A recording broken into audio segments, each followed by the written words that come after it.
Mark సువార్త 11వ అధ్యాయం 24వ వచనం. అందుచేత ప్రార్థన చేయునప్పుడు మీరు అడుగుచున్న వాటినెల్లను పొందియున్నామని నమ్ముడి, అప్పుడు అవి మీకు కలుగునని మీతో చెప్పుచున్నాను. ప్రియులారా, ఈరోజు దేవుడు ఈ వాక్యం ద్వారా మీతో మాట్లాడుచున్నాడు. మళ్ళొకసారి చదువుదాం వాక్యం. ప్రార్థన చేయనప్పుడు మీరు అడుగుచున్న వాటినెల్లను పొందియున్నామని నమ్ముడి. ఇక్కడ మనం గమనిస్తే పొందియున్నామంటే మనం ప్రార్థన చేసేదే పొందటానికి. అదేంది దేవుడు ఇక్కడ పొందియున్నామని నమ్మమంటున్నాడు? మనకి లేని దాని గురించే కదా మనం ప్రార్థన చేసేది. మంచి గర్భఫలం లేదని దేవుడికి మనం ప్రార్థన చేస్తాం. మంచి ఉద్యోగం లేదని దేవుడికి ప్రార్థన చేస్తున్నాం. మంచి జీవితం లేదని దేవుడికి ప్రార్థన చేస్తున్నాం.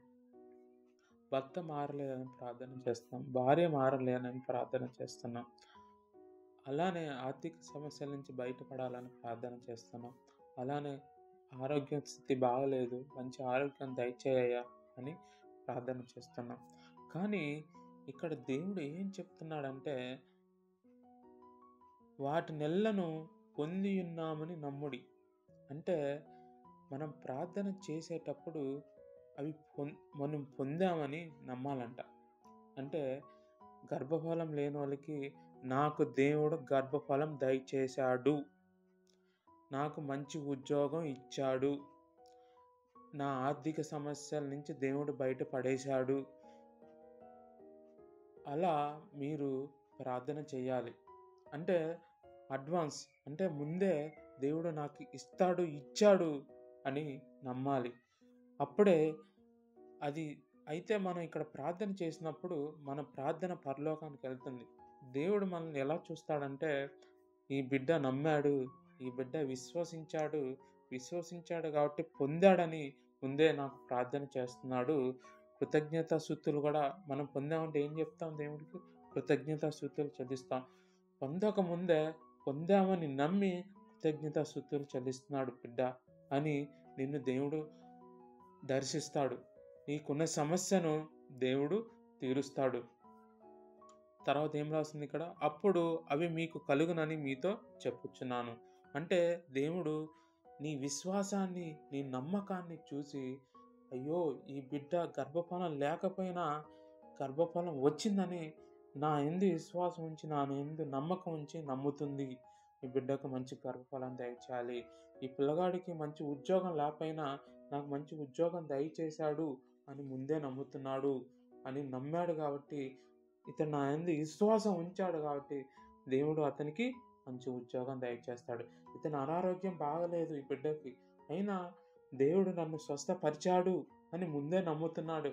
ఇంకా అతను ఆ స్వస్థత కాపక ముందే, అయ్యో ఈ బిడ్డని స్వస్థపరచాలి, నా యందు నమ్మకం ఉంచాడు అని దేవుడు అతన్ని స్వస్థపరుస్తాడు.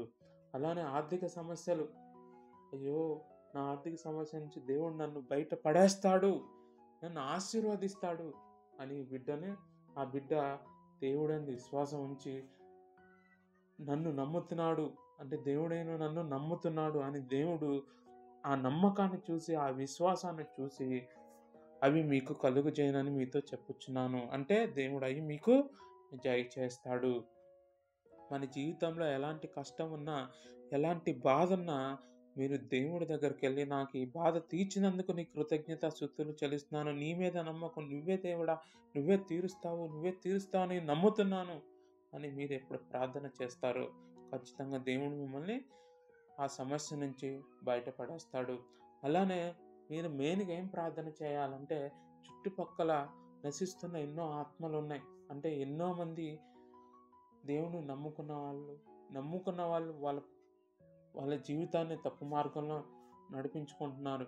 అలానే ఇంట్లో భర్త మారిపోవచ్చు, ఇంట్లో తండ్రి మారిపోవచ్చు, ఇంట్లో కొడుకు మారిపోవచ్చు, ఇంట్లో బిడ్డ మారిపోవచ్చు, నీ సహోదరుడు మారిపోవచ్చు, నీ స్నేహితుడు మారిపోవచ్చు.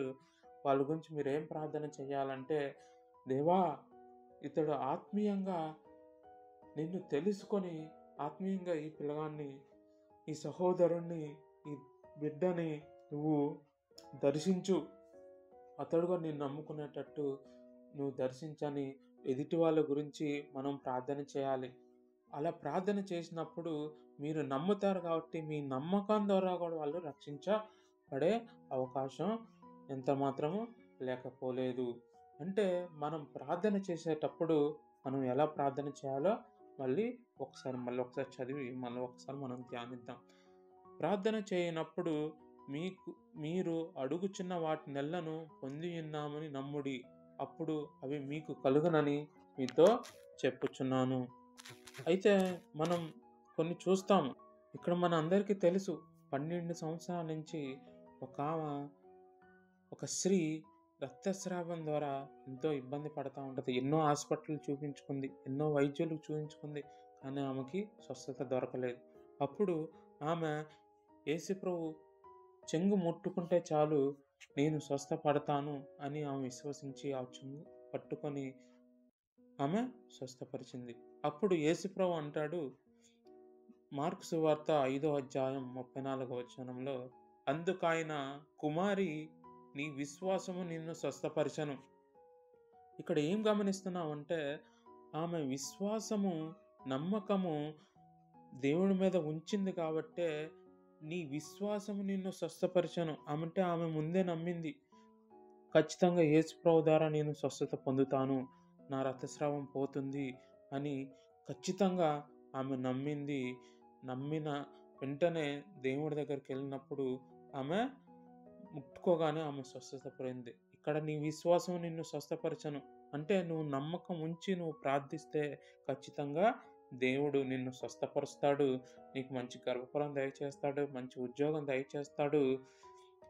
నీ కుమారులు మారుతారు. నీ బిడ్డలు మారుతారు. నీ ఆర్థిక సమస్యలు తీరుతాయి. నీ కుటుంబంలో ఎలాంటి సమస్య అయినా కూడా నువ్వు విశ్వాసం వస్తే ఖచ్చితంగా నీకు అది జరుగుతుంది. ఇక్కడ ఇంకో స్త్రీని చూస్తాం. కానాను స్త్రీ. ఆమె యేసుప్రభు దగ్గరకొచ్చి, అయ్యా దావీదు కుమారుడా, నా కూతురు దయ్యం పట్టి దయ్యాలతో పీడించబడుతుంది. ఆమెను స్వస్థపరచని యేసుప్రభుని అడుగుతుంది. అయితే అందుకే యేసుప్రభు ఏమంటాడంటే మత్తయి 15వ అధ్యాయం 28వ వచనంలో ఒక మంచి మాట అంటాడు. అందుకు యేసు, అమ్మా నీ విశ్వాసము గొప్పది, నీవు కోరినట్టే నీకు అవునుగాక అని ఆమెతో చెప్పాను. ఆ గడియలోనే ఆమె కుమార్తె స్వస్థత నొందింది. చూసారా, ఆమె ఇజ్రాయెల్ కాదు. అప్పటి వరకు యేసుప్రభు ఇజ్రాయెల్ని స్వస్థపరుస్తున్నాడు. ఆమె ఇజ్రాయెల్ కాపోయినా ఆమె విశ్వాసం చూసి యేసుప్రభు మా బిడ్డను ఆ దయ్యాల నుంచి విడిపిస్తాడు, స్వస్థత పొందిద్ది మా కూతురు. ఆమె నమ్మింది. నమ్మి యేసుప్రభు దగ్గరకు వచ్చి అప్పుడు ఏమైంది? యేసుప్రభు ఏమన్నాడు? నీ విశ్వాసము గొప్పది. అంటే ఆమె నమ్మింది కాబట్టే ఖచ్చితంగా నమ్ముతాను ముందే నమ్మి యేసుప్రభు దగ్గరకు వచ్చి అడిగింది కాబట్టే స్వస్థత పొందింది. ప్రియులారా, మనం కూడా ప్రార్థన చేసేటప్పుడు ఈ వాక్యాన్ని మళ్ళీ ఒకసారి చదువుతానేనండి. ప్రార్థన చేయనప్పుడు మీరు అడుగుచున్న వాటి నెలను పొందియున్నామని నమ్ముడి, అప్పుడు అవి మీకు కలుగునని మీతో చెప్పుచున్నాను. ప్రియులారా, మనం ప్రార్థన చేసేటప్పుడు కూడా మనకి ఏమి కావాలో అవి పొంది ఉన్నామని నమ్ముదాము. అప్పుడు మనం ఏం అడుగుతున్నామో, ఏ సమస్య నుంచి బయటపడాలో దేవుడు మనల్ని బయటపడేస్తాడు. మీరు ఈ వాక్యాన్ని నేను చెప్పిన ఈ వాక్యాన్ని దేవుడి ద్వారా నాతో మాట్లాడిన ఈ వాక్యాన్ని మీరు నమ్మితే ఈ ప్రార్థనలో మీరు కూడా ఏకీభవించండి. ప్రభువా, నీకు కృతజ్ఞతాస్తుతులు చెల్లిస్తున్నాను తండ్రి. నీకు ముందే కృతజ్ఞతాస్తుతులు చెల్లిస్తున్నాను తండ్రి.